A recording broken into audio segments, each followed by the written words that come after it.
అది కేరళ రాష్ట్రంలోని పాలక్కడ్ జిల్లా కేంద్రానికి అతి సమీపంలో ఉండే పుత్తూర్ అనే ఒక చిన్న అందమైన గ్రామం. ఆ ఊర్లో అందరూ ఒకరికొకరు తెలిసిన వాళ్లే. ఉదయం లేస్తే ఎవరి పనుల కోసం వాళ్ళు హడావుడిగా వెళ్ళిపోతుంటారు. సరిగ్గా అలాంటి ఒక ప్రశాంతమైన వాతావరణంలో ఉన్న సాయుజ్యం అనే ఒక అందమైన ఇల్లు ఆ రాష్ట్ర చరిత్రలోనే ఒక నెత్తుటి అధ్యాయానికి, పోలీసుల గుండెల్లో రైళ్లు పరిగెత్తించిన ఒక భయంకరమైన దర్యాప్తుకు సెంటర్ పాయింట్ అవుతుందని ఎవరూ ఊహించలేదు. ఈ కథ 2010లో మొదలవుతుంది. ఆ సాయుధ్యం ఇంట్లో జయకృష్ణన్, లీలా అనే దంపతులు ఉంటున్నారు. ఎన్నో ఏళ్లుగా కష్టపడి పైకొచ్చిన ఒక స్థిరమైన, ఆర్థికంగా బలమైన మధ్యతరగతి కుటుంబం వాళ్ళది. జయకృష్ణన్ పాలక్కడ్ టౌన్ లో ఒక పెద్ద టైర్ల ఏజెన్సీ నడుపుతున్నాడు. ఆయన భార్య పేరు షీలా. ఆమె వయసు 46 ఏళ్లు. ఎంతో చురుకైన మహిళ. ఆమె కూడా భర్త మీద ఆధారపడకుండా టౌన్ లోని మరో ప్రాంతంలో ఒక మొబైల్ ఫోన్ల షోరూమ్ నడుపుతుంది. ఈ దంపతులకు 2 ఆడపిల్లలు. పెద్ద కూతురుకి పెళ్ళైపోయి ఆమె తన భర్తతో కలిసి దుబాయ్ లో సెటిల్ అయిపోయింది. ఇక చిన్న కూతురు పక్కనే ఉన్న తమిళనాడు రాష్ట్రం కోయంబత్తూరులోని అమృత ఇంజనీరింగ్ కాలేజ్ లో 3వ సంవత్సరం చదువుతుంది. వయసు పైబడిన 70 ఏళ్ల షీలా తల్లి కార్చాయనమ్మ కూడా అప్పుడప్పుడు వాళ్ళ ఇంటికి వచ్చేళ్తుంటుంది. పిల్లలు బాగున్నారు, వ్యాపారాలు లాభాల్లో ఉన్నాయి. అలాగే సమాజంలో ఎంతో మంచి పేరుంది. ఒక సగటు మనిషి కోరుకునే అద్భుతమైన జీవితం వాళ్ళది. రోజు ఉదయం 9 గంటలకు జయకృష్ణన్ తన కారులో టైర్ల షాపుకు వెళ్ళిపోతాడు. ఆ తర్వాత షీలా ఒక పని మనిషి సహాయంతో ఇంట్లో వంట పని, ఇంటి పని అంతా పూర్తి చేసుకొని సరిగ్గా ఉదయం 11:30 గంటలకు తన స్కూటీ మీద మొబైల్ షాపుకు వెళ్తుంది. మళ్ళీ మధ్యాహ్నం 1:30 గంటలకల్లా భార్యాభర్తలిద్దరూ తమ తమ షాపుల నుంచి ఇంటికి చేరుకొని కలిసి భోజనం చేసి కాసేపు విశ్రాంతి తీసుకొని మళ్ళీ 3 గంటలకు ఎవరి పనికి వాళ్ళు వెళ్ళిపోతారు. కొన్నేళ్లుగా వాళ్ళ డైలీ రొటీన్ ఇది. అటు కోయంబత్తూరులో ఉన్న చిన్న కూతురికి మధ్యాహ్నం 1 గంటకు లంచ్ బ్రేక్ దొరుకుతుంది. ఆ టైంలో అమ్మా నాన్న ఇద్దరు ఖచ్చితంగా ఇంట్లోనే ఉంటారని ఆమెకు తెలుసు. అందుకే రోజు మధ్యాహ్నం లంచ్ చేస్తూనే తల్లి షీలాకు ఫోన్ చేసి మాట్లాడటం ఆ అమ్మాయికి అలవాటు. ఇది ఒక పర్ఫెక్ట్ మిడిల్ క్లాస్ ఫ్యామిలీ. ఇలాంటి వాళ్లకు శత్రువులు ఎందుకుంటారు అనుకుంటున్నారు కదా. అసలు ఆ సాయుధ్యం ఇంట్లో ఆ రోజు మధ్యాహ్నం ఏం జరిగింది? ఒక చిన్న ఫోన్ కాల్ మిస్ అవ్వడం ఆ కుటుంబాన్ని ఎలా బలి తీసుకుందో ఇప్పుడు చూద్దాం. అది 2010 మార్చి 23వ తేదీ. ఆ కుటుంబం పాలిట అది ఒక చీకటి రోజని, ఆ మధ్యాహ్నం వాళ్ళ జీవితాల్లో విషాదంగా మారుతుంది అని ఆ దేవుడికి తప్ప ఎవరికీ తెలియదు. అప్పుడు సమయం సరిగ్గా మధ్యాహ్నం 1:15 అవుతుంది. కోయంబత్తూరు కాలేజీలో ఉన్న చిన్న కూతురు ఎప్పట్లాగే లంచ్ చేస్తూ తన తల్లి షీలా మొబైల్ కు ఫోన్ చేసింది. ఫోన్ ఫుల్ గా రింగ్ అవుతుంది కానీ ఎవరూ లిఫ్ట్ చేయట్లేదు. సాధారణంగా అమ్మ మొదటి రింగ్కే ఫోన్ ఎత్తుతుంది కదా, ఈ రోజు ఎందుకు తీయట్లేదు అనుకొని మళ్ళీ చేసింది. మళ్ళీ చేసింది కానీ అదే పరిస్థితి. బహుశా నాన్నతో మాట్లాడుతూ భోజనం చేస్తుందేమో, లేదా కిచెన్ లో ఏదైనా పనిలో ఉందేమో అని సరిపెట్టుకొని వెంటనే తన తండ్రి జయకృష్ణన్ నెంబర్ కు కాల్ చేసింది. జయకృష్ణన్ అప్పటికి ఇంకా తన టైర్ల షాప్ లోనే ఉన్నాడు. ఫోన్ మోగగానే తీసి, ఏంటమ్మా తిన్నావా అని ఎంతో ప్రేమగా పలకరించాడు. నేను తింటున్నాను నాన్న, అమ్మేది 2 సార్లు ఫోన్ చేశాను, అసలు ఎత్తట్లేదేంటి, నీ పక్కనే ఉందా, ఉంటే ఒకసారి ఫోన్ ఇవ్వు అని అడిగింది కూతురు. లేదు తల్లి, నేను ఇంకా ఇంటికి వెళ్ళలేదు, షాప్లోనే ఉన్నాను. ఈరోజు కొంచెం పని ఎక్కువగా ఉండి లంచ్కి రాలేనని మీ అమ్మకి చెప్పాను. అమ్మ బహుశా ఆ మొబైల్ షాప్ నుంచి ఇంటికి వెళ్ళిపోయి ఉంటుంది, చూసుకోలేదేమోలే అని జయకృష్ణన్ అన్నాడు. కానీ కూతురి మనసులో మాత్రం ఏదో తెలియని కంగారు మొదలైంది. ఒక పక్క అమ్మ ఫోన్ తీయకపోవడం, మరో పక్క నాన్న ఆ రోజు ఇంటికి వెళ్ళకపోవడంతో ఆమెకు భయం మొదలై, లేదు నాన్న, నాకెందుకో కొంచెం కంగారుగా ఉంది, అమ్మ ఎప్పుడు ఇలా చెయ్యదు, నువ్వు వెంటనే ఇంటికి వెళ్ళి అమ్మ ఎలా ఉందో చూసి నాకు ఫోన్ చేయి అని గట్టిగా పట్టుబట్టింది. కూతురు అంతలా కంగారు పడుతుంటే కాదనలేక, సరే అమ్మా నేను ఇప్పుడే వెళ్తున్నాను అని చెప్పి మధ్యాహ్నం 1:30 ప్రాంతంలో జయకృష్ణన్ తన కారు తీసుకొని పుత్తూరులోని తన ఇంటికి బయలుదేరాడు. కారు డ్రైవ్ చేస్తున్నంతసేపు అతని మనసులో ఏవో ఆందోళనలు కలుగుతున్నాయి. షీలాకేమైనా బీపీ డౌన్ అయి పడిపోయిందా, లేదంటే ఫోన్ సైలెంట్ లో పెట్టి పడుకుందా, ఇలా రకరకాలుగా ఆలోచిస్తూ సుమారు 10 నిమిషాల్లో తన ఇంటి ముందుకు చేరుకున్నాడు. కారు దిగి ఇంటి మెయిన్ గేట్ దగ్గరికి వెళ్ళాడు. ఆశ్చర్యకరంగా పెద్ద ఇనుప గ్రిల్ గేట్ కు తాళం వేసిలేదు, కేవలం గడియ పెట్టేసింది. గేట్ తీసుకుని లోపలికి వెళ్తే మెయిన్ డోర్ లాక్ చేసుంది. కాలింగ్ బెల్ కొట్టాడు. లోపల నుంచి ఎలాంటి స్పందన లేదు. ఇంకో 2 సార్లు తలుపుని గట్టిగా కొట్టాడు. అయినా ఎవరూ తలుపు తీయలేదు. కానీ లోపల టీవీ సౌండ్ మాత్రం చాలా గట్టిగా వినిపిస్తుంది. షీలా ఎప్పుడు అంత పెద్దగా టీవీ సౌండ్ పెట్టుకోదే, ఎందుకు ఇంత సౌండ్ వస్తుంది అని అనుకున్నాడు జయకృష్ణన్. అప్పుడే అతనికి ఒక విషయం గుర్తొచ్చింది. షీలా తల్లి అంటే అతని అత్తగారైన కార్చాయనమ్మ కాలు సర్జరీ చికిత్స కోసం గత వారం రోజులుగా వాళ్ళ ఇంట్లోనే ఉంటూ విశ్రాంతి తీసుకుంటుంది. ఓహో, షీలా బహుశా ఇంకా మొబైల్ షాప్ నుంచి రాలేదేమో, లోపల అత్తగారు ఒక్కరే ఉన్నట్టున్నారు, ఆమెకు సరిగ్గా వినిపించక ఇంత సౌండ్ పెట్టుకొని టీవీ చూస్తున్నారేమో అని తనకు తానే సర్ది చెప్పుకున్నాడు. కానీ లోపల అత్తగారున్న తలుపు తీయాలి కదా. ఎంత పిలిచినా ఎవరూ పలక్కపోవడంతో జయకృష్ణన్లో భయం రెట్టింపయింది.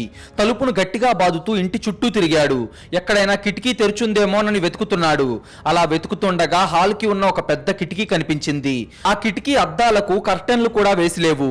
ఆ కిటికీ అద్దాల్లో నుంచి అతను లోపలికి తొంగి చూడగా ఆ క్షణం ఆ అద్దాల్లో నుంచి కనిపించిన దృశ్యాన్ని చూసి జయకృష్ణన్ గుండె ఒక్కసారిగా ఆగిపోయినంత పనయ్యింది. అతని కళ్ళల్లో ప్రాణం పోయింది. కాళ్ళు చేతులు గజగజ వణకడం మొదలయ్యాయి. హాల్ మధ్యలో ఉన్న సోఫా కింద అతని అత్తగారు కార్చాయనమ్మ రక్తపు మడుగులో బోర్లా పడిపోయి ఉంది. ఆమె తల పగిలిపోయి రక్తం ఫ్లోర్ మీద ఏరులై పారుతుంది. ఆమె శరీరం కదలట్లేదు, కానీ నోటి నుంచి మాత్రం ఏదో సన్నని మూలుగు వినిపిస్తుంది. అంటే ఆమె ప్రాణాపాయ స్థితిలో ఉందన్నమాట. జయకృష్ణన్కి ఏం జరుగుతుందో తెలియక ఏం చెయ్యాలో అర్థం కాక మెదడు మొద్దుబారిపోయింది. గొంతు చించుకొని అరుస్తూ ఇంటి వెనక వైపు పరిగెత్తాడు. ఆ ఇంటి వెనక వైపు వంటగదికి ఒక తలుపు ఉంది. పగటిపూట ఆ తలుపును సాధారణంగా వాళ్ళు లాక్ చేయరు. దాన్ని గట్టిగా నెట్టగానే అది తెరుచుకుంది. లోపలికి అడుగుపెట్టిన జయకృష్ణన్ వంటగది దాటుకొని హాల్లోకి పరిగెత్తగా అక్కడ అత్తగారు పడి ఉన్న కొద్ది దూరంలోనే తన ప్రాణానికి ప్రాణమైన భార్య షీలా కూడా ప్రాణం లేకుండా పడుంది. అది చూసి జయకృష్ణన్ అక్కడికక్కడే మోకాళ్ల మీద కుప్పకూలిపోయాడు. రెండు చేతులతో తల పట్టుకొని గుండెలు పగిలేలా ఏడ్చాడు. షీలా తల చుట్టూ అంతా రక్తమే ఉంది. ఆమె మెడను ఏదో పదునైన కత్తితో కిరాతకంగా కోసేశారు. ఆమె అరుపులు బయటకు రాకుండా ఉండటానికి ఒక టవల్ను ఆమె నోట్లో కుక్కి మెడ చుట్టూ గట్టిగా బిగించి కట్టేశారు. ఆమె ముఖం కళ్ళు అన్నీ ఉబ్బిపోయి కమిలిపోయి ఉన్నాయి. ఎవరో అతి క్రూరమైన రాక్షసులు ఆమెను హింసించి చిత్రవధ చేసి చంపారని ఆ శరీరం చూస్తేనే అర్థమవుతుంది. షీలా శరీరంలో ఏ కదలిక లేదు. ఆమె ప్రాణాలు ఎప్పుడో గాల్లో కలిసిపోయాయి. భయంతో పిచ్చి పట్టిన వాడిలా మారిన జయకృష్ణన్, కాపాడండి, దయచేసి ఎవరైనా నా భార్యను కాపాడండి అని అరుస్తూ మెయిన్ రోడ్డు మీదకు పరిగెత్తాడు. రోడ్డు మీద వెళ్తున్న ఒక బైక్ వాడిని ఆపాడు. వాడు భయపడి ఆపకుండా వెళ్లిపోయాడు. ఒక ఆటో వాడిని ఆపాడు. వాడు కూడా జయకృష్ణన్ చేతులకు ఉన్న నెత్తురు చూసి పారిపోయాడు. అప్పుడే పక్క వీధిలో ఉన్న Gangotri residents association president Prabhat ఆ దారిన వెళ్తూ జయకృష్ణన్ పరిస్థితి చూసి కారు ఆపాడు. లోపలికి వెళ్లి ఆ భయంకరమైన దృశ్యాన్ని చూసి వెంటనే పోలీసులకు అంబులెన్స్ కు ఫోన్ చేశాడు. కాసేపటికే చుట్టుపక్కల వాళ్ళంతా అక్కడికి చేరుకున్నారు. అప్పటికింకా అతని అత్త కార్చాయనమ్మకు ఊపిరాడుతూ ఉండటంతో పోలీసులు వచ్చేలోపే ఆమెను ఒక కారులో పాలక్కడ్లోని ప్రభుత్వ ఆసుపత్రికి తరలించారు. కొద్ది నిమిషాల్లోనే పాలక్కడ్ పోలీస్ స్టేషన్ నుంచి ఇన్స్పెక్టర్ తన టీంతో క్రైమ్ సీన్ కు చేరుకున్నాడు. షీలా డెడ్ బాడీని పరిశీలించిన పోలీసులు ఆమె బతికే అవకాశం ఎంత మాత్రం లేదని నిర్ధారించి పోస్ట్ మార్టం కు పంపించారు. అటు కార్చాయనమ్మకు తీవ్రమైన బ్రెయిన్ ఇంజురీ కావడంతో పాలక్కడ్ హాస్పిటల్ వాళ్ళు చేతులెత్తేశారు. వెంటనే ఆమెను మెరుగైన చికిత్స కోసం కోయంబత్తూరులోని ఒక కార్పొరేట్ హాస్పిటల్ కి షిఫ్ట్ చేశారు. ఆమె బతుకుతుందో లేదో డాక్టర్లు కూడా చెప్పలేని పరిస్థితి వచ్చింది. ఒకవేళ ఆమె బతికితే ఆ రోజు పట్టపగలు వాళ్ళ ఇంట్లోకి వచ్చిన రాక్షసులు ఎవరో చెప్పే ఏకైక ప్రత్యక్ష సాక్షి ఆమె ఒక్కతే. క్రైమ్ సీన్ ను పోలీసులు తమ అధీనంలోకి తీసుకొని ఆ ఇల్లంతా జల్లెడ పడుతున్నారు. ఇది పగటిపూట అత్యంత రద్దీగా ఉండే రెసిడెన్షియల్ ఏరియాలో జరిగిన హత్య. ఎందుకు జరిగింది, ఎవరికి వాళ్ళ మీద అంత పగుంది అని పోలీసులు ఎంక్వైరీ మొదలుపెట్టారు. కానీ ఆ ఇంట్లోని హాల్లోకి బెడ్రూమ్ లోకి వెళ్లిన పోలీసులకు ఈ హత్య వెనక ఉన్న ఉద్దేశమేంటో ఇట్టే అర్థమైపోయింది. ఒకసారి ఆ కిటికీ అద్దంలో నుంచి జయకృష్ణన్ చూసిన దృశ్యాన్ని మీరు ఊహించుకోండి. తన సొంత ఇంట్లో తను ప్రాణంగా ప్రేమించే అతని భార్య, ఆమె తల్లి ఆ రక్తపు అడుగులో వాళ్ళని అలా చూసి అతను ఎంత నరకం అనుభవించుంటాడు. ఆ ఇంట్లోకి పగటిపూట చొరబడిన ఆ రాక్షసులు ఎవరు? కేవలం దోపిడీ కోసమే వస్తే ఇంత క్రూరంగా ఎందుకు చంపుతారు? ఫోరెన్సిక్ రిపోర్ట్ ఈ కేసును ఎలా మలుపు తిప్పింది అనేది ఇప్పుడు చూద్దాం. షీలా ఒంటి మీద సాధారణంగా ఉండే బంగారు చైన్లు, గాజులు లేవు. అత్తగారు ఒంటి మీద ఉన్న నగలు కూడా మాయమయ్యాయి. బెడ్రూమ్ లో ఉన్న పెద్ద ఇనుప బీరువా లాకర్ ను ఏదో రాడ్డుతో పగలగొట్టి తెరిచారు. అందులో ఉన్న విలువైన పట్టు చీరలు, డాక్యుమెంట్లు అన్ని నేల మీద చిందరవందరగా పడున్నాయి. అందులో దాచిన లక్షల రూపాయల కొద్దీ డబ్బు, సుమారు 50 సవర్లకు పైగా బంగారు నగలు అన్నీ పూర్తిగా దోచుకెళ్లారు. అంతేకాదు షీలా మొబైల్ ఫోన్, ఆమె తల్లిగారి మొబైల్ ఫోన్ మరియు ఇంట్లో ఉన్న మరో ల్యాండ్ లైన్ కార్డులెస్ ఫోన్, ఇలా సమాచార వ్యవస్థను కట్ చేయడానికి ఏకంగా 3 ఫోన్లను దొంగలెత్తుకెళ్లారు. ఇవన్నీ చూస్తే ఇది పక్కాగా డబ్బు, నగల కోసమే ఇంటికి కన్నం వేసి చేసిన దోపిడీ హత్య అని పోలీసుల క్లారిటీ వచ్చేసింది. కానీ దొంగలు ఎవరైనా ఇంట్లో ఎవరూ లేనప్పుడు వస్తారు. ఒకవేళ ఎవరైనా ఎదురైతే కత్తితో పొడిచి పారిపోతారు. కానీ ఇక్కడ షీలా శరీరం మీద ఉన్న గాయాలు చూస్తే దొంగలు ఆమెను ఆపడానికి బాగా పోరాడారని అర్థమవుతుంది.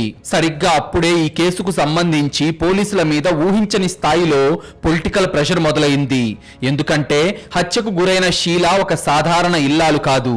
ఆమెకు చాలా పలుకుబడి ఉన్న బంధువులున్నారు. ఆమె సొంత సోదరుడు కాసర్గోడ్ జిల్లాకు కలెక్టర్గా పనిచేస్తున్నాడు. ఆమె సొంత సోదరి కేరళ రాష్ట్ర పర్యాటక శాఖలో పెద్ద అధికారి పోస్టులో ఉంది. పైగా వాళ్ళ కుటుంబానికి అప్పటి కేరళ హోంమంత్రి అయిన కొడియేరి బాలకృష్ణన్ ఆఫీస్తో నేరుగా సంబంధాలున్నాయి.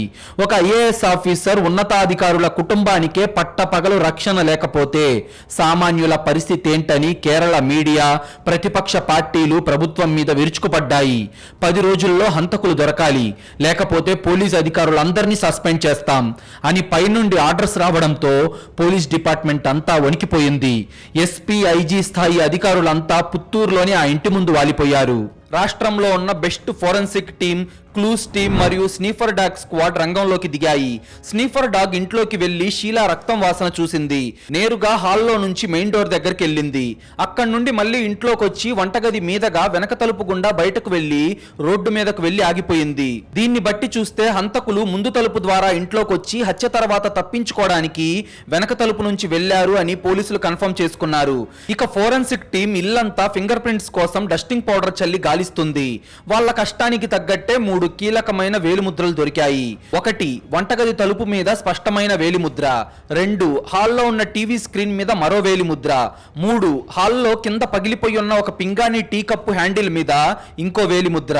ఆ టీ కప్పు అక్కడ ఎందుకు పగిలిపోయింది, దాని మీద ఎవరి వేలిముద్రలున్నాయి అని పోలీసులు పోస్ట్ మార్టం రిపోర్ట్ తో క్రాస్ చెక్ చేసినప్పుడు వాళ్ళ మైండ్ బ్లాక్ అయిపోయింది.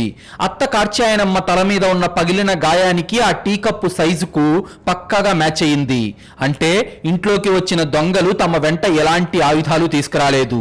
వాళ్ళు పక్కనే ఉన్న టీ కప్పును తీసుకొని ఆ ముసలామ తల మీద బలంగా కొట్టారు. ఆ కప్పు పగిలిపోయి కింద పడిపోయింది. ఇక పాథాలజిస్టు షీలా బాడీని పోస్ట్ మార్టం చేసి ఇచ్చిన రిపోర్ట్ హంతకుల క్రూరత్వాన్ని చూపించింది. హంతకుడు చాలా బరువైన బలమైన మనిషి. వాడు షీలాను నేల మీద పడేసి ఆమె ఛాతీ మీద తన మోకాళ్లతో బలంగా కూర్చున్నాడు. ఆమె ఊపిరి ఆడక గిలగిల్లాడుతుంటే జుట్టు పట్టుకొని ఆమె తలను నేలకేసి పదే పదే బాదాడు. ఆ తర్వాత వంటగదిలో కూరగాయలు కోసుకునే పదునైన కత్తిని తీసుకొచ్చి ఆమె గొంతుని కిరాతకంగా కోసేశాడు. చనిపోయే ముందు ఆమె ప్రాణభయంతో అరవకుండా ఉండటానికి ఇంట్లో ఉన్న టవల్ను నోట్లో కుక్కాడు అని డాక్టర్లు రిపోర్ట్ ఇచ్చారు. దీన్ని బట్టి పోలీసులకు ఒక పక్కా క్లారిటీ వచ్చింది. ఈ హంతకులు మర్డర్ చేయాలని రాలేదు, కేవలం దొంగతనం చేయాలనే వచ్చారు. అందుకే వాళ్ళ వెంట గన్నులు కానీ కత్తులు కానీ ఎలాంటి ఆయుధాలు తీసుకురాలేదు. ఇంట్లోకి చొరబడ్డాక షీలా వాళ్ళను అడ్డుకోవడంతో అప్పటికప్పుడు వాళ్ళ ఇంట్లో ఉన్న కప్పు, కిచెన్ కత్తి, టవల్ను ఉపయోగించి ఈ దారుణం చేశారు. సరే, వీళ్ళు టైం ఎలా ప్లాన్ చేశారు? ఈ హత్య ఏ సమయంలో జరుగుంటుంది? ఉదయం 9 గంటలకు భర్త జయకృష్ణన్ టైర్ల షాప్కి వెళ్ళాడు. ఉదయం 10 గంటల 10 నిమిషాలకు తను షీలాకు ఫోన్ చేసి మాట్లాడాడు. అప్పుడు షీలా, ఏవండి ఈరోజు పని మనిషి రాలేదండి, నేనే ఇల్లంతా ఊడ్చి గిన్నెలు కడిగి మొబైల్ షాప్ కు లేట్ గా వెళ్తాను అని చెప్పింది. మధ్యాహ్నం 1:15 కూతురు ఫోన్ చేస్తే షీలా ఫోన్ లిఫ్ట్ చేయలేదు. అంటే ఈ దారుణం ఉదయం 10:30 గంటల నుంచి మధ్యాహ్నం 1 గంట మధ్యలోనే జరిగింది. సరిగ్గా అదే రోజు పని మనిషి రాకపోవడము, దొంగలు కూడా అదే రోజు రావడం, ఇదంతా చూస్తుంటే ఏదో తేడాగా అనిపిస్తుంది కదా.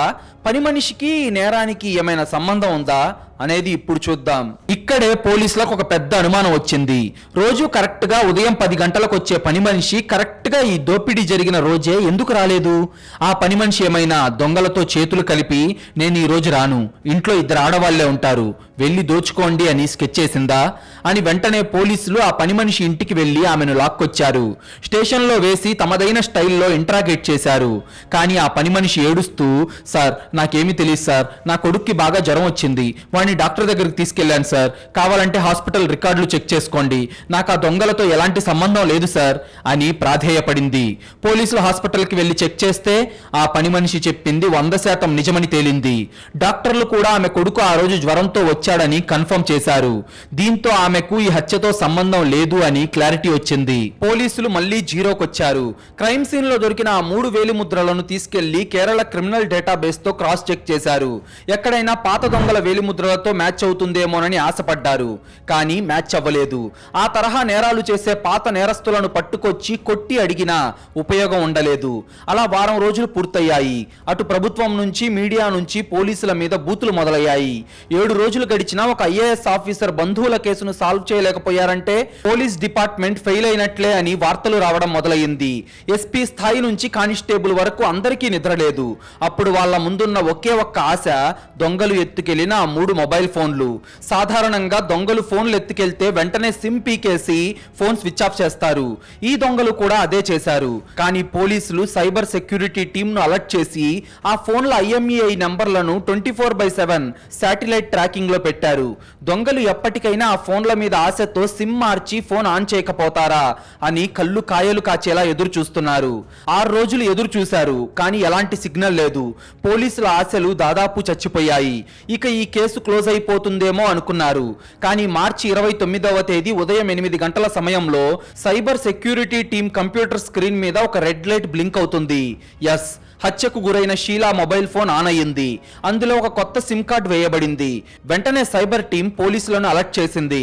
ఆ సిగ్నల్ కేరళలోని ఏ మూల నుంచి వస్తుందో శాటిలైట్ మ్యాప్ ద్వారా జూమ్ చేసి చూశారు. ఆ ఫోన్ లొకేషన్ పాలక్కడ్కు కొద్ది కిలోమీటర్ల దూరంలో ఉన్న దేశమంగళం అనే ఒక మారుమూల గ్రామం నుంచి వస్తుంది. అది చూసి పోలీస్ ఆఫీసర్ల ముఖాల్లో ఆనందం కనిపించింది. వెంటనే ఒక 10 జీపుల్లో పోలీసులు దేశమంగళం గ్రామానికి బయలుదేరారు. ఆ ఫోన్ ఆన్ చేసిన వాడెవడు? వాడు ఒక సాధారణ దొంగనా లేదంటే ఒక కిరాతక హంతకుడా? వాడికి అసలు షీలా కుటుంబానికి ఉన్న సంబంధం ఏంటి? అసలు ఇద్దరు ఆడవాళ్లను అత్యంత పాశవికంగా చంపిన ఆ నరహంతకులు ఇప్పుడు ఎక్కడున్నారు? ఈ ప్రశ్నలకు సమాధానం వెతుక్కుంటూ పోలీసులు ఆ గ్రామంలో అడుగుపెట్టిన తర్వాత ఏం జరిగింది అనేది తెలుసుకునే ముందు మీలో చాలా మంది మన వీడియోలు చూస్తున్నారు కానీ వీడియోను లైక్ చేయడం లేదు, మన ఛానల్ను సబ్స్క్రైబ్ చేయడం లేదు. ప్లీజ్ మీరు చేసే చిన్న లైక్, ఒక సబ్స్క్రైబ్ మమ్మల్ని ఎంతో ఎంకరేజ్ చేసినట్టుగా ఉంటుంది. అలాగే మీరిచ్చే ఒక పాజిటివ్ కామెంట్ ఇలాంటి రియల్ క్రైమ్ స్టోరీస్ రోజు మీ ముందుకు తీసుకురావడానికి, మిమ్మల్ని మరింత థ్రిల్ చేయడానికి మాకు చాలా బూస్టప్ ఇచ్చినట్టుంటుంది. అది 2010 మార్చి 29 ఉదయం సమయం 8:30 గంటలు అవుతుంది. షీలా మొబైల్ ఫోన్ ఆన్ అయిన లొకేషన్ పాలక్కడ్కు కొద్ది కిలోమీటర్ల దూరంలో ఉన్న దేశమంగళం గ్రామం అని తేలగానే మఫ్టీలో ఉన్న స్పెషల్ పోలీస్ టీం ఆ గ్రామానికి బయలుదేరింది. సైరన్లు వేస్తే హంతకుడు పారిపోతాడని సైలెంట్ గా ఊర్లోకి ఎంటర్ అయ్యారు. ఆ సిగ్నల్ వస్తున్న ఇల్లు ఒక సాధారణ పెంకుటిల్లు. పోలీసులు ఆ ఇంటిని నలువైపులా చుట్టుముట్టారు. ఇన్స్పెక్టర్ తుపాకీ చేతిలో పట్టుకొని కాలింగ్ బెల్ కొట్టకుండా నేరుగా తలుపును కాలితో బలంగా తన్నాడు. తలుపు బద్దలైంది. అది విని లోపల టీవీ చూస్తూ కూర్చున్న ఒక 30 ఏళ్ల కుర్రాడు ఉలిక్కిపడి లేచాడు. పోలీసులను చూడగానే వాడు షాక్ అయి పారిపోవడానికి వెనక గుమ్మం వైపు పరిగెత్తాడు. కానీ అప్పటికే వెనక వైపు ఉన్న కానిస్టేబుళ్లు వాడిని గట్టిగా పట్టుకున్నారు. అప్పుడే వాడి జేబులో నుంచి ఒక మొబైల్ ఫోన్ కింద పడింది. ఇన్స్పెక్టర్ ఆ ఫోన్ తీసుకొని IMEI నెంబర్ చెక్ చేయగా అది హత్యకు గురైన షీలా ఫోనే అని అర్థమైంది. అప్పుడు ఇన్స్పెక్టర్, ఎవడ్రా నువ్వు, ఈ ఫోన్ నీకెక్కడిది అని కోపంగా అరిచాడు. దానికి వాడు వణికిపోతూ, సార్ నా పేరు కనకరాజన్ సార్, నాది తమిళనాడు, ఇది మా అత్తగారిల్లు, ఇక్కడే ఉంటున్నాను సార్ అని నత్తిగా చెప్పాడు. అత్తగారింట్లో కూర్చొని ఇద్దరు ఆడవాళ్లను చంపుతున్నావారా అంటూ పోలీసులు వాడిని అక్కడికక్కడే చితకబాదడం మొదలు పెట్టారు. పోలీసు దెబ్బలకు తట్టుకోలేకపోయిన కనకరాజన్ అసలు నిజాలు కక్కేశాడు.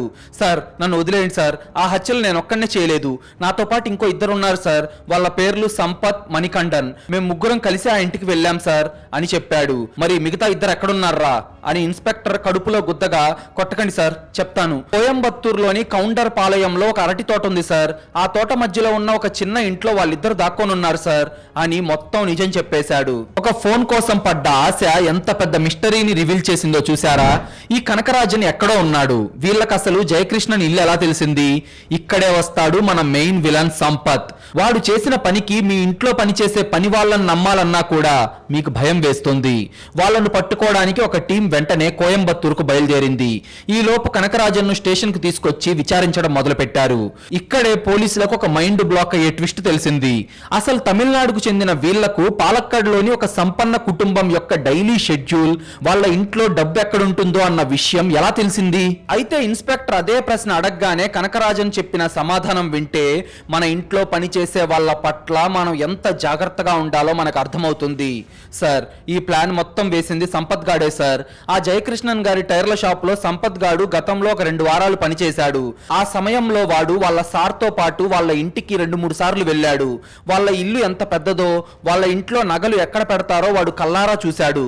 అంతేకాదు సార్, జయకృష్ణన్ గారు ఉదయం 9 గంటలకు షాప్కి వచ్చేస్తారని, ఆ తర్వాత వాళ్ళ ఆవిడ షీలా ఉదయం 11 దాకా ఇంట్లో ఒంటరిగా ఉంటుందని వాడికి పక్కాగా తెలుసు. ఆ ఇంట్లో లక్షల రూపాయల నగలుంటాయి. మగాళ్ళు ఎవరూ లేని టైం చూసి మనం కొట్టేద్దామని సంపత్ గాడే నన్ను, మణికంఠన్ను రెచ్చగొట్టి ఈ దోపిడీకి స్కెచ్ వేశాడు సార్ అని చెప్పాడు కనకరాజన్.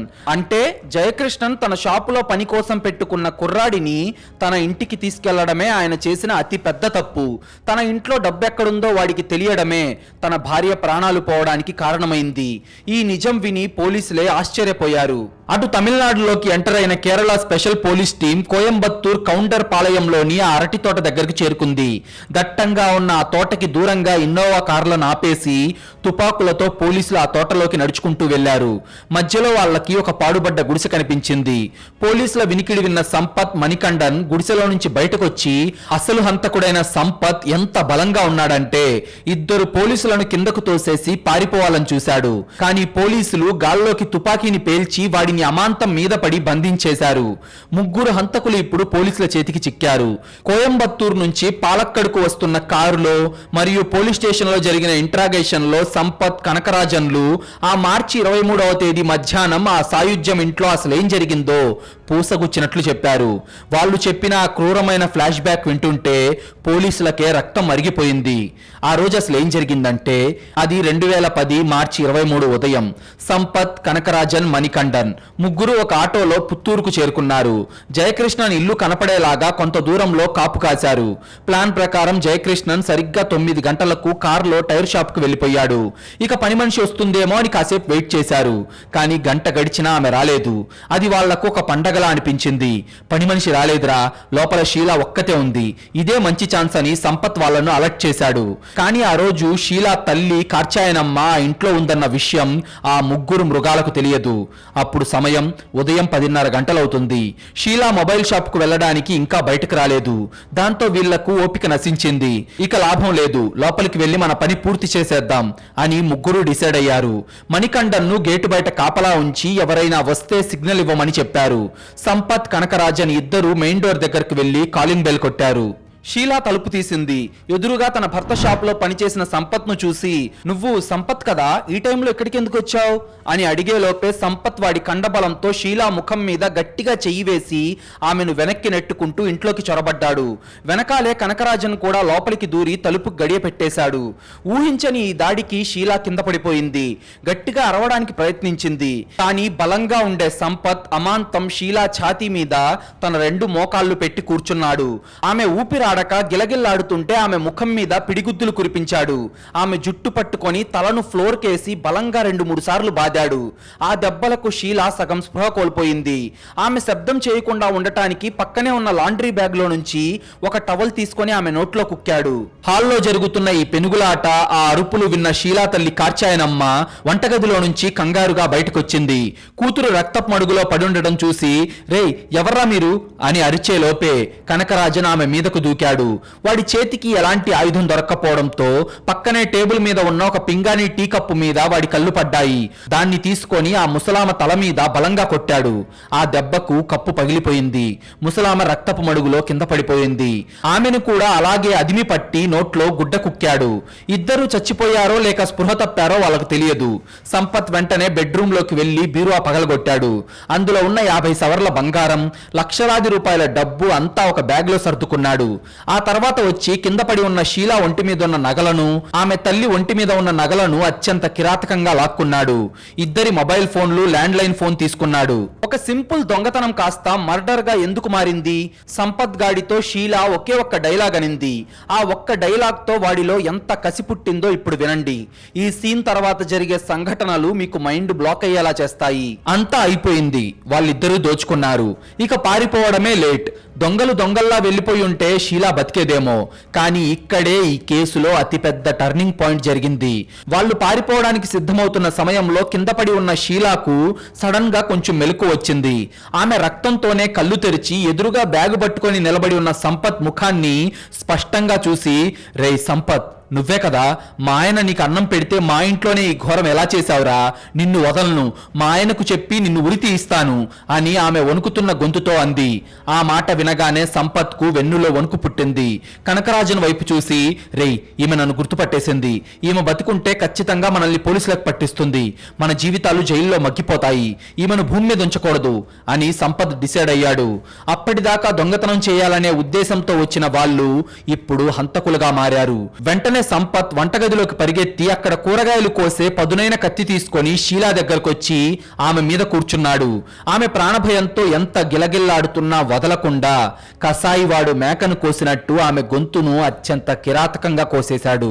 అంతే, షీలా ప్రాణాలు గాల్లో కలిసిపోయాయి. ఆ పక్కనే ఉన్న అత్తగారు అప్పటికే స్పృహలో లేకపోవడంతో ఆమె కూడా చచ్చిపోయిందేమో అని వాళ్ళు అనుకున్నారు. ఇక ఏ ఆధారాలు లేవని, వాళ్ళకేమీ కాదని వెనక తలుపు తీసుకొని గుట్టు చప్పుడు కాకుండా పారిపోయిన తర్వాత వాళ్ళు వారం రోజుల పాటు తమిళనాడు కేరళ బార్డర్ లోని రకరకాల లాడ్జీల్లో తలదాచుకున్నారు. రోజు టీవీల్లో న్యూస్ చూసేవాళ్ళు. ఐఏఎస్ ఆఫీసర్ బంధువుల ఇంట్లో హత్య అని బ్రేకింగ్ న్యూస్ వస్తుంటే వాళ్లకు భయం పట్టుకుంది. ఈ కేసు చాలా దూరం వెళ్లేలా ఉంది, ప్రభుత్వం దీన్ని సీరియస్ గా తీసుకుంది, మన దగ్గర ఈ ఫోన్లుంటే మనం ఖచ్చితంగా దొరికిపోతాం, ముందు వీటిని తగలబెట్టేద్దాం అని సంపత్ భయపడుతూ చెప్పాడు. ఒక అడవి లాంటి ప్రాంతానికి వెళ్లి వాళ్ళు ఆ రోజు క్రైమ్ సీన్ లో వేసుకున్న బట్టలు మరియు కొన్ని వస్తువులు, అలాగే దొంగలించిన ల్యాండ్ లైన్ ఫోన్లు, వాళ్ళిద్దరి సెల్ ఫోన్లు అన్ని మంటల్లో వేసి కాల్చేశారు. ఆ తర్వాత సంపత్, మణికంఠన్ ఇద్దరు మనం తమిళనాడు పారిపోదామని కోయంబత్తూరు వెళ్లిపోయారు. కానీ కనకరాజన్ గాడి బుర్రలో దురాశ పుట్టింది. వాడు షీలా మొబైల్ ఫోన్ ని చూశాడు. అది చాలా ఖరీదైన ఫోన్. ఇంత మంచి ఫోన్ ను ఎందుకు కాల్ చేయాలి, నా దగ్గరే పెట్టుకుంటాను, పోలీసులకు నా గురించి ఎక్కడ తెలుస్తుందిలే అని ఓవర్ కాన్ఫిడెన్స్ తో సంపత్ కు తెలియకుండా ఆ ఫోన్ ను తన జేబులో దాచుకున్నాడు. దాంట్లో ఉన్న పాత సిమ్ తీసి పారేసి తన అత్తగారి ఊరైన దేశమంగళంకు వెళ్లిపోయాడు. సరిగ్గా 6 రోజుల తర్వాత పోలీసులు ఈ కేసును వదిలేసుంటారులే అని ఫీల్ అయ్యి ఆ ఫోన్ లో కొత్త సిమ్ కార్డ్ వేసి ఆన్ చేశాడు. ఆ ఒక్క తప్పు వాడి దురాశ వాళ్ళ ముగ్గురి జీవితాలకు ఎండ్ కార్డు పడేలా చేసింది. వాడు ఫోన్ ఆన్ చేయడమే ఆలస్యం, సైబర్ పోలీసులకు దొరికిపోయాడు. ఈ నేరాంగీకారం విన్న తర్వాత కథ సుఖాంతం అయిపోయింది అని మనం అనుకుంటాం. హంతకులు దొరికేశారు, నేరం రుజువైపోయింది, ఇక జైలుకు పంపించడమే ఆలస్యమని జనం కూడా భావించారు. కానీ ఇక్కడే ఎవరు ఊహించని, ఏ క్రైమ్ స్టోరీలోనూ జరగని ఒక టెరిఫైయింగ్ మలుపు చోటు చేసుకుంది. కోయంబత్తూరులో సంపత్, కనకరాజన్, మణికంఠన్లను అరెస్ట్ చేసిన 5 కేరళ పోలీసులు ఒక ఇన్నోవా కారులో వాళ్లను తీసుకొని కేరళకు బయలుదేరారు. గత వారం రోజులుగా ఆ పోలీసులు అనుభవించిన నరకం అంతా ఇంతా కాదు. పై అధికారుల బూతులు, పొలిటికల్ లీడర్ల ప్రెషర్, మీడియా వాళ్ళ విమర్శలు, నిద్రలేని రాత్రులు వాళ్ళ మైండ్ ను బాగా డిస్టర్బ్ చేశాయి. ఒక పనికి మాలిన దొంగ వెధవ వల్ల మన ఉద్యోగాలు ఊడిపోయే పరిస్థితి వచ్చింది, మన పరువు బజారున పడింది అన్న కసి ఆ పోలీసుల కళ్ళల్లో కనిపించింది. తమిళనాడు బోర్డర్ దాటి కేరళలోని వాలయార్ చెక్ పోస్ట్ క్రాస్ చేయగానే ఆ ఇన్నోవా కారు వేగం తగ్గింది. కారు అద్దాలు పైకి లేచాయి. అప్పటిదాకా ప్రశాంతంగా ఉన్న 5 పోలీసులు ఒక్కసారిగా మృగాల్లా మారిపోయారు. కారులోనే ఆ 3 మీద విరుచుకుపడ్డారు. లాఠీలు లేవు, ఆయుధాలు లేవు, కేవలం వాళ్ళ బూటుకాళ్ళు పిడిగుద్దులతో ఆ హంతకులను చితకబాదడం మొదలుపెట్టారు. ముఖ్యంగా ప్రధాన హంతకుడైన సంపత్ మీద వాళ్ళు విపరీతమైన కక్ష పెంచుకున్నారు. నీ వల్లే కదరా మాకింత తలనొప్పి, నీ వల్లే కదరా మాకి తిట్లు అంటూ సంపత్ ముఖం మీద, ఛాతీ మీద విచక్షణారహితంగా గుద్దారు. కారు సీట్లన్నీ రక్తంతో తడిచిపోయాయి. వాళ్ళు అరవకుండా వాళ్ళ 3 గొంతులు నొక్కారు. వారం రోజులుగా పోలీసుల మీద ఉన్న పొలిటికల్ ప్రెషర్ ఇప్పుడు వాళ్ళల్లో ఉన్న అగ్రెషన్ గా మారింది. కానీ వాళ్ళు ఆ కోపంలో చేస్తున్నది వాళ్ళ జీవితాలకే ఎంతటి ముప్పు తీసుకురాబోతుందో వాళ్ళకు అప్పుడు అర్థం కాలేదు. కానీ ఆ దెబ్బలతో పోలీసుల కోపం చల్లారలేదు. నిందితులను నేరుగా పాలక్కాడ్ పోలీస్ స్టేషన్ కు తీసుకెళ్లి మెజిస్ట్రేట్ ముందు హాజరుపరచాల్సిన వాళ్ళు రూట్ మార్చారు. ఇన్నోవా కారు పాలక్కాడ్ వైపు కాకుండా దట్టమైన అడవి లాంటి ప్రాంతమైన మలప్పులా వైపు దూసుకుపోయింది. మలప్పులా డ్యాం సమీపంలో ఉన్న ఒక ఏకాంతమైన ప్రైవేట్ రిసార్ట్ కు వెళ్లి ఆ కారు ఆగింది. ఆ రిసార్ట్ లో అప్పటికే ఇంకో 5-6 కేరళ పోలీస్ ఆఫీసర్లు సివిల్ డ్రెస్సుల్లో ఎదురు చూస్తున్నారు. వాళ్ళు ఈ నిందితులను అనధికారికంగా చిత్రహింసలు పెట్టడానికి అక్కడ ఒక రూమ్ బుక్ చేసుకొని వెయిట్ చేస్తున్నారు. కారులో నుంచి రక్తం కారుతున్న ఆ ముగ్గురిని లాక్కొచ్చి ఆ రిసార్ట్ రూమ్ లో పడేశారు. బయట ప్రపంచానికి తెలియని ఒక దారుణమైన కస్టోడియల్ టార్చర్ ఇప్పుడు ఆ 4 గోడల మధ్య మొదలైంది. పోలీసులు ఒకరి తర్వాత ఒకరు వచ్చి సంపత్ ను కనకరాజును బూటు కాళ్లతో తొక్కుతున్నారు. అలా తొక్కుతున్న సమయంలో సంపత్ ఛాతీ మీద ఒక పోలీస్ ఆఫీసర్ తన బూటుతో బలంగా జంపు చేసి తొక్కాడు. అప్పటిదాకా నొప్పితో అరుస్తున్న సంపత్ గొంతులో నుంచి సడన్ గా ఒక పెద్ద మూలుగొచ్చి ఆ తర్వాత అంతా నిశ్శబ్దంగా మారిపోయింది. సంపత్ శరీరం కదలడం ఆగిపోయింది. అంతే, కొడుతున్న పోలీసులు ఒక్కసారిగా ఆగిపోయారు. అప్పుడు ఒక ఆఫీసర్ కంగారుగా వెళ్లి సంపత్ ముఖం మీద నీళ్లు చల్లి, రేయ్ లేవరా, నాటకాలాడకు అని చెంప మీద కొట్టాడు. కానీ సంపత్ లేవలేదు. పల్స్ చెక్ చేసి చూశారు. అతని నాడి కొట్టుకోవడం లేదు. అతను ఊపిరి ఆగిపోయింది. అది చూసి పోలీసుల గుండెల్లో రైళ్లు పరిగెత్తాయి. తమ కోపం తీర్చుకోవడానికి చేసిన 3rd డిగ్రీ టార్చర్లో ప్రధాన హంతకుడు సంపత్ ప్రాణాలు వదిలాడు. ఒకవైపు ఐఏఎస్ ఆఫీసర్ బంధువుల మర్డర్ కేసు సాల్వ్ చేశామన్న సంతోషం లేదు. మరోవైపు ఒక నిందితుడిని లాకప్ డెత్ చేశామన్న భయం కేరళ పోలీసులను కమ్మేసింది. ఒక నిందితుడిని కస్టడీలో చంపితే ఉద్యోగాలు పోవడమే కాదు, జీవితాంతం జైల్లో ఊచలు లెక్కబెట్టాలి. ఇప్పుడు ఆ పోలీసులు ఏం చేయబోతున్నారు? ఈ లాకప్ డెత్ ను కప్పిపుచ్చడానికి వాళ్ళు ఎలాంటి దొంగ రికార్డులు సృష్టించారు? ఈ క్రైమ్ మిస్టరీని ఛేదించడానికి భారతదేశపు అత్యున్నత దర్యాప్తు సంస్థ అయిన సిబిఐ రంగంలోకి ఎందుకు ఎలా దిగింది అనేది చూసే ముందు ఇప్పటిదాకా మీరు ఈ వీడియో గనక చూసుంటే మీకు ఈ వీడియో నచ్చే ఉంటుంది అనుకుంటున్నాను. నిజంగానే మీకు గనక ఈ వీడియో నచ్చితే మీకు ఈ వీడియో కింద హైప్ అనే ఆప్షన్ కనిపిస్తుంది. దయచేసి అక్కడ క్లిక్ చేసి హైప్ ఇస్తే ఈ వీడియో మీలాంటి మంచి ఆడియన్స్ మరికొంతమందికి రికమెండ్ అవుతుంది. Thank you. ఆ మలప్పుల ప్రైవేట్ రిసార్ట్ గదిలో ఇప్పుడు 10 మందికి పైగా పోలీస్ అధికారుల ఊపిరి ఆగిపోయినట్టుంది. నేల మీద పడి ఉన్న సంపత్ దేహంలో కదలిక లేదు. తమ కళ్ళ ముందే ఒక మర్డర్ కేసులోని ప్రధాన నిందితుడిని తమ చేతులతోనే కొట్టి చంపేశామన్న భయం ఆ పోలీసుల వెన్నులో వణుకు పుట్టించింది. ఒక పోలీస్ ఆఫీసర్ వణుకుతున్న చేతులతో సంపత్ ఛాతీ మీద పంప్ చేసి సిపిఆర్ చేయడానికి తీవ్రంగా ప్రయత్నించాడు. కానీ ప్రయోజనం లేదు. అప్పటికే వాడి ప్రాణాలు గాల్లో కలిసిపోయాయి. గదిలో ఉన్న సిఐ డిఎస్పి స్థాయి అధికారుల ముఖాల్లో నెత్తురు చుక్కలేదు. సార్, వీడు చచ్చిపోయాడు సార్, ఇప్పుడు మన పరిస్థితి ఏంటి? రేపొద్దున మీడియాకు తెలిస్తే మనందరి ఉద్యోగాలు ఊడిపోతాయి. కస్టోడియల్ డెత్ కింద మనందరికీ యావజ్జీవ శిక్ష పడుతుంది సార్ అని ఒక కానిస్టేబుల్ తలపట్టుకొని ఏడవడం మొదలుపెట్టాడు. కానీ ఆ సీనియర్ ఆఫీసర్లు తమ క్రిమినల్ బుర్రకు పదును పెట్టారు. ఒక మర్డర్ మిస్టరీని ఛేదించాల్సిన వాళ్లే ఇప్పుడు ఒక మర్డర్ కు సాక్ష్యాలు లేకుండా చేయడానికి ప్లాన్ చేశారు. మీరెవరూ నోరు విప్పకండి. మనం ఈ ముగ్గురిని కోయంబత్తూరులో అరెస్ట్ చేసిన మాట వాస్తవం. కానీ వాళ్ళను మనం ఈ రిసార్ట్ కు తీసుకురాలేదు. నేరుగా పాలక్కడ్ నార్త్ పోలీస్ స్టేషన్ కే తీసుకెళ్లాం. అర్థమైందా? వాడి బాడీని వెంటనే కారులో ఎక్కించండి అని ఇన్స్పెక్టర్ ఆర్డర్ వేశాడు. సంపత్ శవాన్ని అలాగే భయంతో వణికిపోతున్న మిగతా 2 నిందితులైన కనకరాజన్, మణికండన్లను మళ్లీ అదే ఇన్నోవా కారులో కుక్కారు. రాత్రికి రాత్రే ఆ car Palakkad north police station కు చేరుకుంది. అప్పటికే అక్కడ ఉన్న రైటర్ తో కుమ్మక్కైపోయి జనరల్ డైరీలో తప్పుడు ఎంట్రీలు రాయించారు. మార్చి 29 సాయంత్రం 3 నిందితులను అరెస్ట్ చేసి లాకప్ లో పెట్టాం.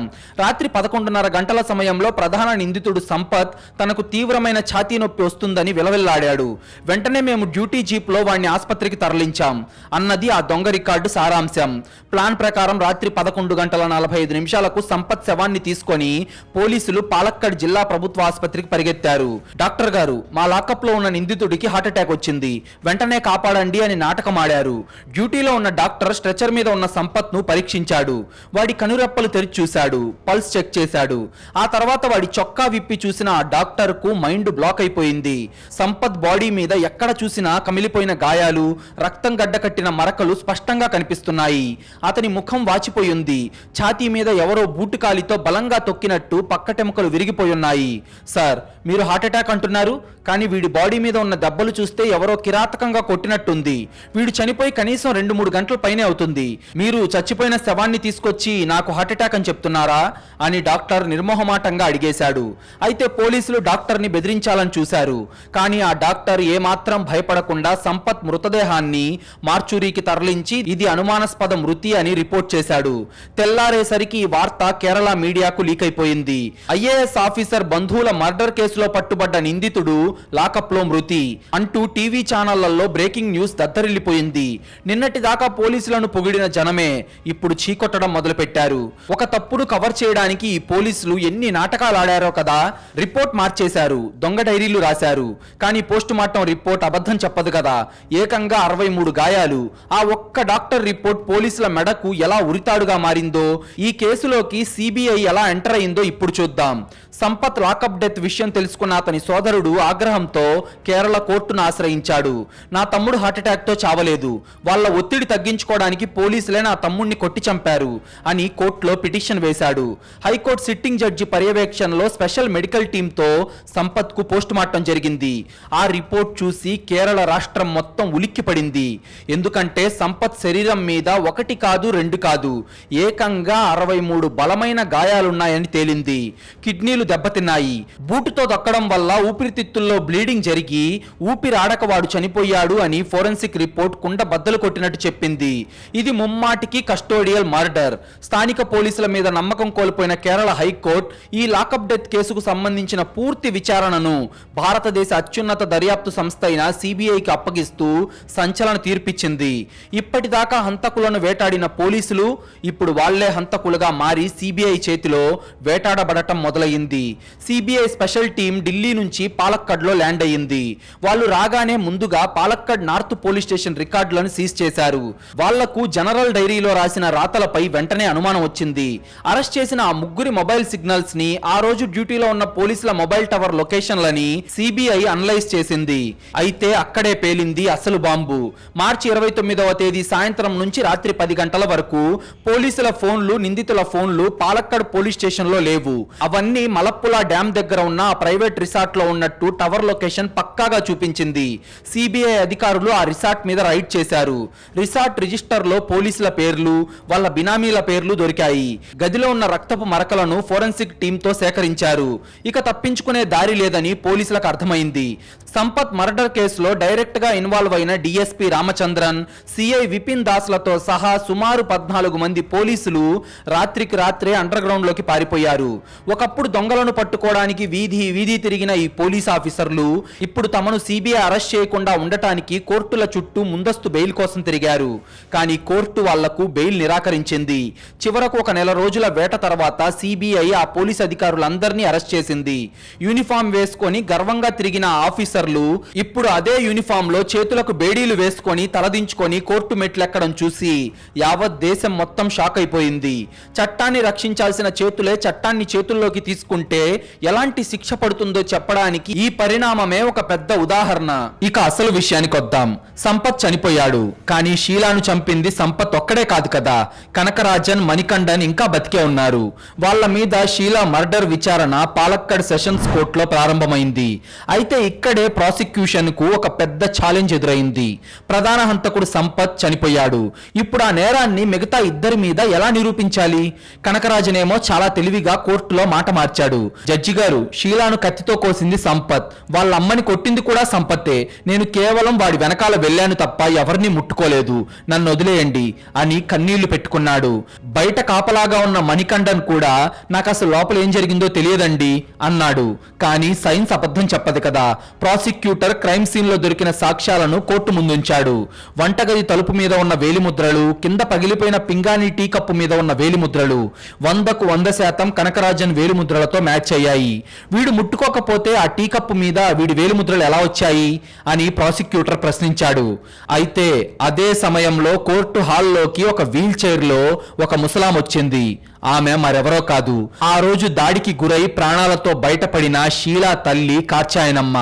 ఆమె వణుకుతున్న చేత్తో కనకరాజన్ వైపు వేలు చూపించి, అయ్యా, ఆ రోజు మా ఇంట్లోకి వచ్చింది వీడే, ఆ టీ కప్పు తీసుకుని నా తల మీద కొట్టింది వీడే, నేను చచ్చిపోయాను అనుకుని నా ఒంటి మీద ఉన్న నగలు లాక్కున్నది కూడా వీడే అని కోర్టులో ఏడుస్తూ సాక్ష్యం చెప్పింది. ఒక ప్రత్యక్ష సాక్షి స్వయంగా కోర్టుకొచ్చి నిందితుడిని గుర్తుపట్టడంతో కనకరాజ్కు ఇక ఉరితాడు ఖాయమని అందరికీ అర్థమైపోయింది. కార్చాయనమ్మ గారు బతికొండటమే ఈ దొంగల పాలిట మరణ శాసనంగా మారింది. మరి షీలా మర్డర్ కేసులో కనకరాజన్కు పడిన శిక్ష ఏంటి, ఆ పోలీసుల గతి ఏమైందో ఈ ఫైనల్ జడ్జిమెంట్ లో తెలుస్తుంది. షీలా మర్డర్ మరియు లాకప్ డెత్ ఈ రెండు కేసుల విచారణలు సుదీర్ఘంగా సాగాయి.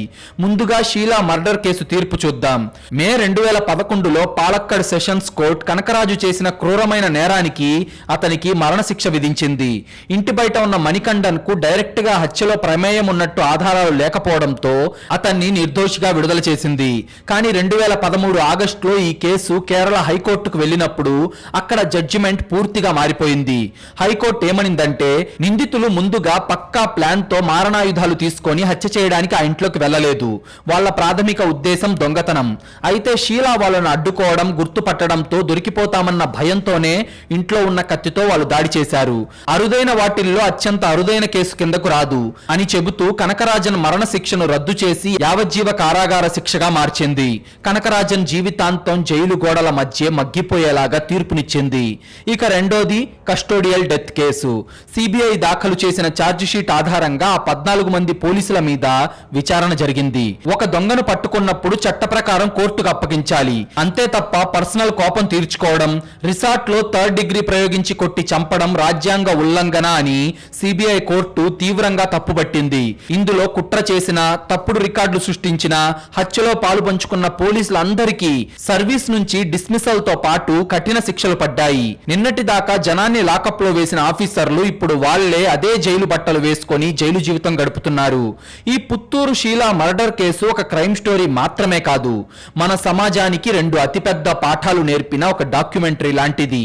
మొదటి పాఠం, మన బిజినెస్ లో, మన షాపుల్లో పనిచేసే వ్యక్తులను ఎట్టి పరిస్థితుల్లోనూ మన పర్సనల్ స్పేస్ లో కానీ, మన ఇంట్లో కానీ తీసుకురాకూడదు. మన ఇంట్లో ఎన్ని గదులున్నాయి, బీరువా ఎక్కడుంటుంది, ఎవరు ఏ టైంలో ఇంట్లో ఒంటరిగా ఉంటారు, ఇలాంటి విషయాలు బయట వాళ్లకు తెలిసిన రోజు వాళ్ళల్లోని డబ్బు ఆశ నిద్రలేచి సంపత్ లాంటి కిల్లర్స్ గా మారతారు. ఒక పనివాడికి జయకృష్ణన్ చనువివ్వడమే వాళ్ళ కొంప ముంచింది. ఇక రెండో పాఠం, అధికారం ఎవరికీ శాశ్వతం కాదు. పోలీసుల మీద ఎంతో మానసిక ఒత్తిడి ఉండొచ్చు, రాజకీయ నాయకుల నుంచి ప్రెషర్ కూడా ఉండొచ్చు. దానర్థం వాళ్ళు తమ అధికారాన్ని దుర్వినియోగం చేసి ఒక మనిషి ప్రాణం తీసే హక్కు వాళ్ళకి ఉంది అని కాదు. నేరం చేసిన వాడికి శిక్ష విధించాల్సింది కోర్టులు, పోలీసులు కాదు. తమ ఈగో కోసం ప్రెషర్ ని తట్టుకోలేక చట్టాన్ని చేతుల్లోకి తీసుకున్న ఆ పోలీస్ ఆఫీసర్ల కెరియర్, వాళ్ళ కుటుంబాల జీవితాలు ఎలా నాశనమయ్యాయో మనం కల్లారా చూశాం. దేవుడు ఉన్నాడో లేడో తెలియదు కానీ కర్మ మాత్రం ఖచ్చితంగా రిటర్న్ గిఫ్ట్ ఇస్తుందని నిరూపించిన ఈ కేరళ మర్డర్ కేసు ఆ రాష్ట్ర క్రైమ్ హిస్టరీలోనే సంచలన కేసు. ఆనందంగా బతుకుతున్న ఒక అమాయక కుటుంబం ఎలా నాశనమైందో, వాళ్ళను నాశనం చేసిన దొంగలు ఎలా బలయ్యారో, ఆ దొంగలను బలి తీసుకున్న పోలీసులు ఎలా కటకటాల పాలయ్యారో చెప్పిన ఈ కథ మీకు గనుక నచ్చినట్లయితే ఇప్పుడే ఈ వీడియోను లైక్ చేసి మన ఛానల్ను సబ్స్క్రైబ్ చేసుకోండి. మీరు చేసే చిన్న లైక్, ఒక సబ్స్క్రైబ్ మమ్మల్ని ఎంతో ఎంకరేజ్ చేసినట్టుగా ఉంటుంది. అలాగే మీరు ఇచ్చే ఒక పాజిటివ్ కామెంట్ ఇలాంటి క్రైమ్ స్టోరీస్ మరిన్ని రోజు మీ ముందుకు తీసుకొస్తూ మిమ్మల్ని మరింత థ్రిల్ చేయడానికి మాకు చాలా బూస్టప్ ఇచ్చినట్టుంటుంది.